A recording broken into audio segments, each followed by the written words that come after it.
হবিগঞ্জের গ্রামগুলোতে কমে যাচ্ছে দেশি গরু। একসময় কৃষকের গোয়াল ভরা গাভী, বলদ ও ষাঁড় থাকলেও দিনে দিনে তা কমছে। গোখাদ্য ও চারণভূমির অভাব এক্ষেত্রে বড় কারণ বলে মনে করছেন প্রাণী সম্পদ কর্মকর্তারা। একসময় গ্রামের প্রতিটি বাড়িতে থাকতো 15 থেকে 20টি গরু।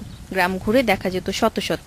তবে এখন পুরো গ্রাম চষেও 50-এর বেশি গরু দেখা যায় না।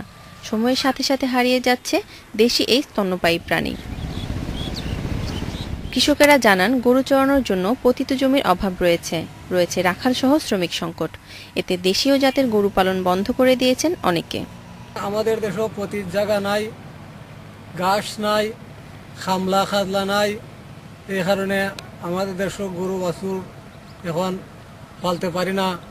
গরু বাছুর দেশি গরু কমে গেছে। জেলা প্রাণী সম্পদ অফিস বলছে, কাগজে কলমে পুরো জেলায় প্রায় 4 লাখের মতো গরু মহিষ রয়েছে। তবে বাস্তবে এই সংখ্যা আরও কম। দেশি গরু পালনে কৃষকদের উৎসাহ ও পরামর্শ দেয়া হচ্ছে বলে জানিয়েছেন জেলা প্রাণী সম্পদ বিভাগ।